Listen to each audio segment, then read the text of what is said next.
اونٹ جو ہے نا جی، یہ ان کے بھی کئی قسمیں ہیں، اور عرب جو ہے خاص طور پہ یہ اونٹوں کی نسل کو بھی جانتے ہیں۔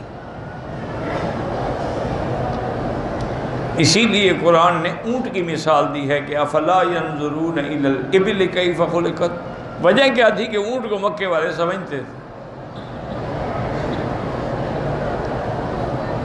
ایک دفعہ یعنی عرب کے دو آدمی سفر پہ جا رہے تھے، تو ایک بستی سے گزر ہوا، تو وہ جیسے دیہاتوں میں راستے ہوتے ہیں نا جی، کھیت ہیں اور کھیتوں کے درمیان میں راستے ہوتے ہیں، وہ وہاں سے جا رہے تھے، تو ایک بھائی نے کہا اس سے ابھی ایک اونٹ گزرا ہے، معلوم ہوتا ہے کہ وہ لنگڑا ہے۔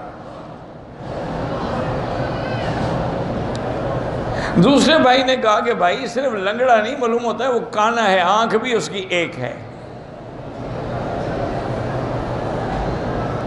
پھر پہلے نے کہا کہ معلوم یہ ہوتا ہے کہ اس کو خارش کی بھی بیماری ہے۔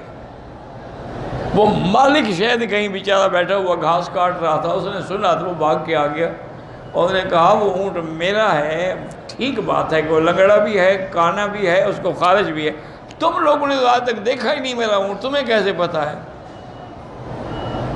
انہوں نے کہا ہم عرب ہیں، ہم جانتے ہیں اونٹوں کو، یہ دیکھو اس کا پاؤں ایک صحیح پڑتا ہے ایک غلط پڑتا ہے، اس کا معنی ہے کہ لنگڑا ہے، پاؤں برابر نہیں رکھ سکتا،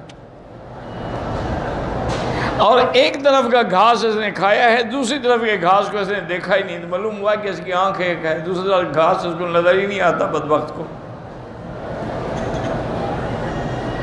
اور اس نے کہا کہ اچھا یہ بات تو ٹھیک ہے، لیکن خارش کا کہہ رہے ہیں؟ انہوں نے کہا یہ دیکھو یہ درخت کھڑا ہے، اس پر اس کی کھال لگی ہوئی ہے، وہ اس کے ساتھ کھڑے ہو کے خارش کرتا رہا ہے، تو اس کے کھال کے ٹکڑے جو تھے نا اس درخت کو لگ گئے ہیں۔